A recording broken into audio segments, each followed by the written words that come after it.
पिछले कुछ लेक्चर्स में हमने ये जानने की कोशिश की थी कि हम इस कोर्स में क्या पढ़ने वाले हैं। कोर्स का हमारा नाम है formal language and automata theory, जिसमें कि हमने बताया था कि हम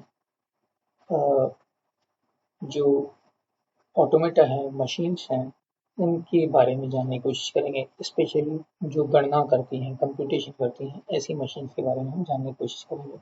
उनको हम विधिवत रूप से पढ़ेंगे, ये हमारा टारगेट रहेगा। हमने इस पे आधारित कुछ सवालों की बात की थी, जैसे कंप्यूटेशन क्या होती है, कंप्यूटेशन के कौन से बेसिक मॉडल्स होते हैं, ये सब चीज़ें कवर की जाएंगी कोर्स में। और कुछ क्वेश्चंस जैसे कंप्यूटेशन क्या चीज़ है, कंप्यूटेशनल डिवाइसेस कौन कौन से हैं, इन सब के बारे में बात की थी। उसके बाद हमने बात की थी कुछ मोटिवेशनल एग्जाम्पल्स के बारे में, जो कि हमें फाइनाइट ऑटोमेटा की तरफ ले जा रहे थे। फाइनाइट ऑटोमेटा एक ऐसा ऑटोमेटा था जो कि सबसे आसान ऑटोमेटा है, जिसके बारे में हम इस कोर्स में पढ़ने जाएंगे आगे। इससे पहले कि हम इसको विधिवत रूप से पढ़ें, एक फॉर्मल सेटिंग में पढ़ें, हमको कुछ मैथमेटिकल प्रिलिमिनरीज, कुछ मैथमेटिकल टूल्स पढ़ने पड़ेंगे। तो उन सब के लिए हम इस कोर्स में, इस वीडियो में हम बात करने जा रहे हैं। कुछ मैथमेटिकल टूल्स पर पढ़ेंगे हम लोग। कौन कौन से टूल्स पढ़ेंगे मैं वो आपको बता देता हूँ। हम पढ़ेंगे सेट्स, इनफैक्ट उससे पहले एक प्रपोजिशन नाम से चीज़ पढ़ेंगे। फिर हम पढ़ेंगे सेट और सेट के कुछ ऑपरेशंस, फिर और बहुत सारी चीज़ें पढ़ेंगे। अभी हम इन दो चीज़ों की बात करते हैं। प्रपोजिशन क्या होती है? प्रपोजिशन एक स्टेटमेंट है। Preposition preposition is a statement, एक स्टेटमेंट है जिसके साथ एक ट्रुथ वैल्यू होती है। ए स्टेटमेंट विद ट्रुथ वैल्यू। इसका क्या मतलब हुआ? मान लीजिए कि आप एक सेंटेंस बोलते हैं कि सन राइजेज इन ईस्ट, सूर्य जो है पूर्व में उगता है। ये सेंटेंस सच है, सच है, ठीक है। तो ये चूंकि सेंटेंस सच है, इसलिए हम कहते हैं कि इसके साथ एक ट्रुथ वैल्यू एसोसिएटेड है, ट्रुथ वैल्यू है, इसलिए ये प्रपोजिशन है। या दूसरा सेंटेंस ले लीजिए, जिसे चांद सूर्य के चक्कर लगाता है,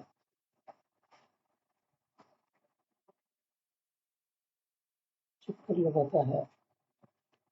पर यह सेंटेंस तो गलत है। हमें पता है चांद जो है वो ग्रहों के चक्कर लगाता है और हमारा चांद धरती के चक्कर लगाता है। तो यह सेंटेंस क्या है? ये वाक्य जो है झूठ वाक्य है, झूठ वाक्य है। तो चूंकि ये झूठ है, इसलिए हम इसके साथ भी एक ट्रुथ वैल्यू एसोसिएटेड है, इसलिए इसे भी प्रपोजिशन बोलें। लेकिन कुछ सेंटेंसेस प्रपोजिशन नहीं होते। जैसे कि हम कहें कि खाना ला दो, खाना दे दो, इसमें कोई सत्यता की वैल्यू एसोसिएट नहीं हो रही, इसलिए हम ये कहते हैं कि ये प्रपोजिशन नहीं है। कई बार प्रपोजिशंस के साथ हम वेरिएबल्स भी रखते हैं। फॉर एग्जाम्पल, मान लीजिए कि प्रपोजिशन है पी एक्स, और ये है, इसका मतलब है एक्स इज इवन, यानी कि एक्स 2 होगा तो ये ट्रू हो जाएगी, एक्स यदि 3 होगा ये फॉल्स हो जाएगी। ये प्रपोजिशंस हमारे कई कई तरीके से काम की होती है, क्योंकि ये हमें बहुत सारी चीज़ों में किसी अर्बिट्रेरी नंबर या अर्बिट्रेरी ऑब्जेक्ट के बारे में, उस प्रॉपर्टी को बताने की कोशिश करते हैं कि क्या वह प्रॉपर्टी उस ऑब्जेक्ट पर है या नहीं है। अगला मैथमेटिकल टूल है सेट। सेट क्या होता है? सेट कलेक्शन होती है, किसकी? ऑब्जेक्ट्स की। सो set is a collection of objects, collection of objects. अब कुछ लोग कहते हैं कि ये रिलेटेड ऑब्जेक्ट होने चाहिए, कुछ लोग कहते हैं कि इसकी जरूरत नहीं है। पर वास्तव में क्या है, जब भी आप कोई यूजफुल मैथमेटिकल मॉडल बनाते हैं या आप यूजफुल सेट बनाते हैं, तो वह सेट किसी प्रॉब्लम को, किसी समस्या को हल करने के लिए होगा। यदि किसी समस्या को हल करने के लिए आप बना रहे हैं, तो वो जो ऑब्जेक्ट्स उस सेट में आपने लिए हैं, वो किसी ना किसी तरीके से उस समस्या से जुड़े होंगे, तो वो आपस में रिलेटेड होंगे किसी ना किसी फॉर्म में। तो आप इसे, ये दोनों ही सेंटेंस, ये दोनों ही जो चीजें हैं, ये सही हो सकते हैं कलेक्शन ऑफ ऑब्जेक्ट्स या कलेक्शन ऑफ रिलेटेड ऑब्जेक्ट। दोनों ही स्टेटमेंट, दोनों ही डेफिनेशन सेट के बारे में सही है। सो सेट जितना वियर्ड से वियर्ड बनाना चाहें उतना वियर्ड भी हो सकता है, उतना अजीब हो सकता है। यानी कि उसमें चेयर, टेबल, फ्रिज, ये सब चीजें हो सकती हैं, कोई दिक्कत नहीं है उसमें। यदि यहाँ पर आप पेट भी रखना चाहते हैं तो इसमें पेट भी हो सकता है, और भी बहुत कुछ हो सकता है। जो भी आप जिस भी तरीके के ऑब्जेक्ट्स की कलेक्शन करना चाहते हैं, वो ऑब्जेक्ट सेट में हो सकते हैं।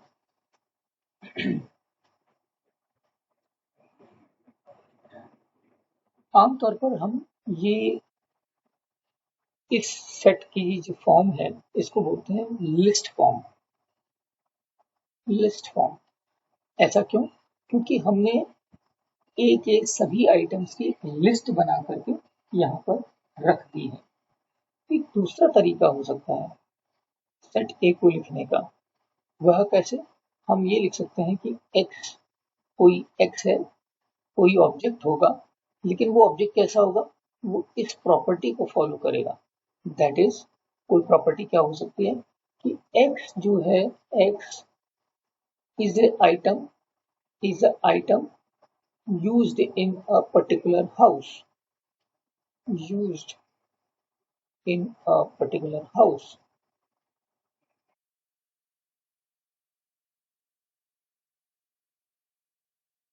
या आप एक और भी चीज हो सकती है, यदि हम इस सेट को डिनोट करना चाहें तो हम कह सकते हैं x is a living and non living beings in a house. So ऐसी चीजों से, इनकी दोनों में से कोई भी तरीका आप अपना सकते हैं। यह तरीका कहलाता है set builder form. Set builder form, set builder form यानी कि ये सेट को बनाने वाली फॉर्म है। एक बार ये ध्यान से देखें, x is a item use in particular house. यदि मान लीजिए कि एक्स आपने कुछ ऐसा चूज कर लिया कि वो उस पर्टिकुलर हाउस में यूज नहीं होता है, तो एक्स ए का आइटम नहीं होगा। और यदि आपने एक ऐसा आइटम चूज किया जो कि एक उस पर्टिकुलर हाउस में यूज हो रहा है, तो ये इस ए का सदस्य होगा। तो ऐसी चीज को जहां पर कि आप एक स्टेटमेंट देते हैं, आप एक चीज देते हैं और उसकी आप सत्यता जांच रहे हैं। यदि वह सत्य है तो एक्स ए का आइटम है, अन्यथा नहीं है। तो इसको हम क्या बोल सकते हैं? इसको हम बोल सकते हैं मेंबरशिप प्रॉपर्टी, क्योंकि आप इससे सदस्यता जांच रहे हैं। तो सदस्यता मतलब मेंबरशिप, मेंबरशिप जांच रहे हैं, तो ये मेंबरशिप प्रॉपर्टी कहलाती है। यदि ये प्रॉपर्टी फुलफिल हुई तो वह आइटम ए में होगा, अदरवाइज वो नहीं होगा। सो हम एक सेट लिखते हैं एक्स 1 2 3। इसी सेट को हम दूसरे तरीके से सेट बिल्डर फॉर्म में लिख सकते हैं ए इज इक्वल्स टू एक्स, जहाँ की एक्स जो है एक नेचुरल नंबर है, पहली बात, यानी कि वो 1 2 3 4 5 6 में कुछ हो सकता है। और दूसरी बात ये है कि एक्स जो है 4 से छोटा है, स्ट्रिक्टली छोटा है। यदि हम ऐसा कह देते हैं तो हम वापस से वही बात कह रहे हैं 1 2 3। इसका क्या मतलब है? यहाँ पर जो सेट बिल्डर नोटेशन है, ये उस प्रॉपर्टी को ढूंढ के लेके आ रहा है जो कि ये एलिमेंट्स फॉलो करते हैं, जो ये चीजें फॉलो करती हैं। तो उन एलिमेंट्स को फॉलो करवाने के लिए हमने ये प्रॉपर्टी यहाँ पे लिख दी। अब यदि आप कुछ भी x ले आए, जैसे मान लीजिए आपने 4 ले आए, तो क्या 4 नेचुरल नंबर है? हाँ है। क्या 4 4 से छोटा है? नहीं है। तो ये फॉल्स हो गया, यानी कि 4 जो है वो a का पार्ट नहीं है। क्या 1 इसका पार्ट है? 1 एक नेचुरल नंबर भी है और 1 4 से छोटा भी है।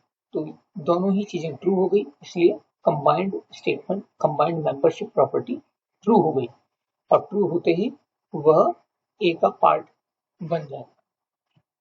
तो इस तरीके से हम सेट बिल्डर नोटेशन और लिस्ट फॉर्म्स को यूज करते हैं। सेट की दो खास बातें होती हैं। सेट में चीजों की डुप्लीकेसी नहीं होती, so no duplicacy of elements. इसका मतलब ये हुआ कि यदि आप लिखना चाहते हैं 1 1 2 3, तो ये सेट नहीं है, ये गलत चीज है, ये गलत सेट है, ये सेट नहीं है, क्योंकि इसमें 1 2 बार आ रहा है, तो इसमें इसमें कोई भी डुप्लीकेसी अलाउड नहीं है। दूसरी बात ये कि सेट में ऑर्डर की कोई ऑर्डर मैटर नहीं करता। Order of items does not matter.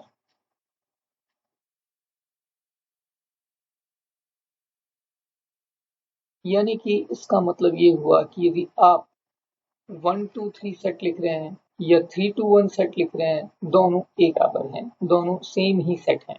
3 2 1 लिख रहे हैं या 1 2 3 लिख रहे हैं, 2 1 3 लिख रहे हैं, कोई भी सेट यदि आप बात कर रहे हैं तो ये सब के सब एक ही चीज को इंडिकेट कर रहे हैं, एक ही सेट को इंडिकेट कर रहे हैं। तो सेट में हमने ये दो चीजें देखनी है कि या तो वो तो एक तो डुप्लीकेसी नहीं होनी चाहिए, उसके आइटम्स जो है मल्टीपल टाइम्स अकर नहीं होने चाहिए, और दूसरा उसके आइटम्स में कोई भी जो ऑर्डर है वो मैटर नहीं करता है। सेट्स के साथ हम कुछ ऑपरेटर्स की बात करते हैं। तो सबसे पहला ऑपरेटर है हमारा belongs to operator. Belongs to operator,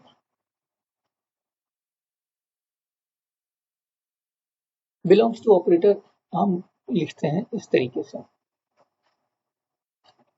so belongs to operator ये मेंबरशिप को आइडेंटिफाई करता है। फॉर एग्जांपल, यदि आपके पास में एक सेट है ए, जिसमें आप लिख रहे हैं 1 2 3 1 2, सो 1 is an element of A. Yes, it is true. 4 is an element of A. No, 4 is not an element of A, so this is false. Similarly, एक ऑपरेटर होता है does not belongs to. So for example, 1 does not belongs to A. No, this is false, because A belongs to 1 belongs to A. So this is false. However, 4 does not belongs to A is true, because 4, क्योंकि 4 क्या है, 4 A में नहीं है, इसलिए 4 ए में belong नहीं करता है, यह सच है। तो हम ये कहते हैं ये सच है। अब एक अगली चीज आती है सबसेट्स।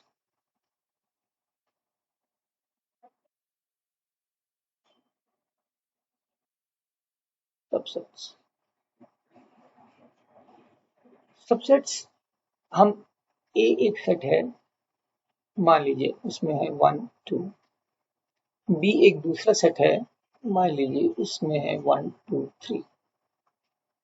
तो हम ये कहते हैं कि ए बी का सबसेट होगा यदि ए के सभी एलिमेंट्स, ए के if every element of A, if every element of A is in B, यानी कि ए के सभी एलिमेंट बी में होने चाहिए। तो क्या वास्तव में ए के सभी एलिमेंट बी में हैं? तो ए में यहाँ पर हमें दिख रहा है दो एलिमेंट्स हैं, 1 एंड 2।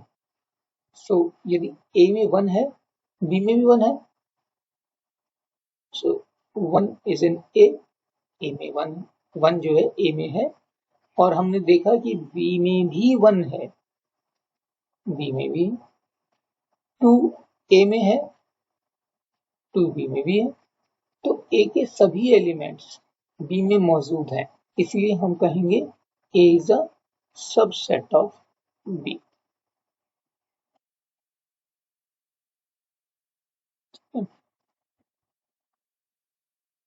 अब कुछ और ऐसे सेट होते हैं। अब यदि हम बात करें कि क्या ए में का सबसेट है, क्या ए का सबसेट है, क्या ये हमेशा सच होगा? तो वो सभी एलिमेंट्स जो ए में मौजूद हैं वो ए में हैं ही हैं, तो ए हमेशा ही अपना सबसेट जरूर होगा। ए में हमेशा अपना ही ए हमेशा अपना सबसेट जरूर होता है। So every set is a subset of itself.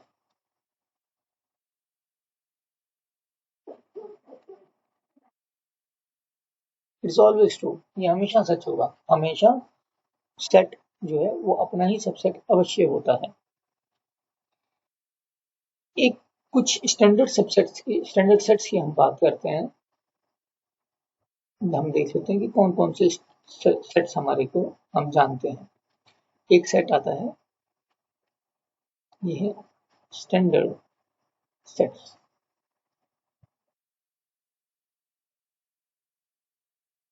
तो पहला है सेट ऑफ नेचुरल नंबर्स।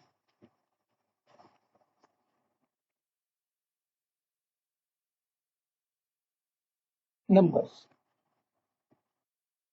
इसमें क्या क्या आते हैं? 1, 2, 3 and so on so fourth. इसमें जीरो नहीं आता है और इसको डिनोट करते हैं इससे, एन से। एक दूसरा सेट होता है set of real numbers,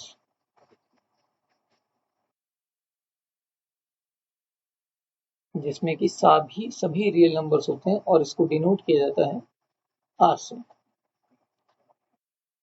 set of rational numbers,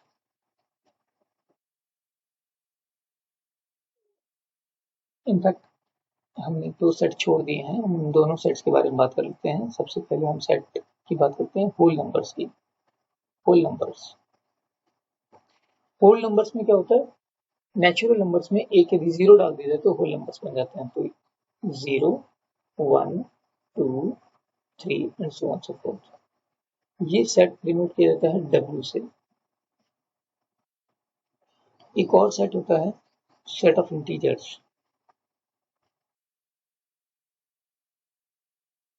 set of integers, इसमें प्लस माइनस सभी तरीके के नंबर होते हैं। 0 है, प्लस माइनस 1 है, प्लस माइनस 2 भी है and so on so fourth. और इसको हम z से डिनोट करते हैं। अब हम बात करते हैं सेट ऑफ रैशनल नंबर्स की।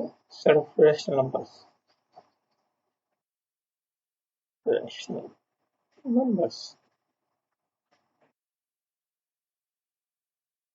रैशनल नंबर्स को q से रिप्रेजेंट किया जाता है और इसमें वो सभी आइटम्स होते हैं जो p बाई q की फॉर्म में लिखे जाते हैं, जहाँ की p और q दोनों के दोनों ही इंटीजर्स हैं।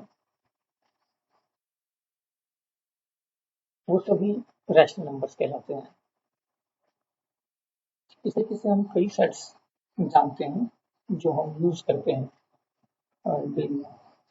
एक और सेट होता है दैट इज नल सेट या void set. Null set, void set, empty set, ये सब एक ही चीज के नाम है।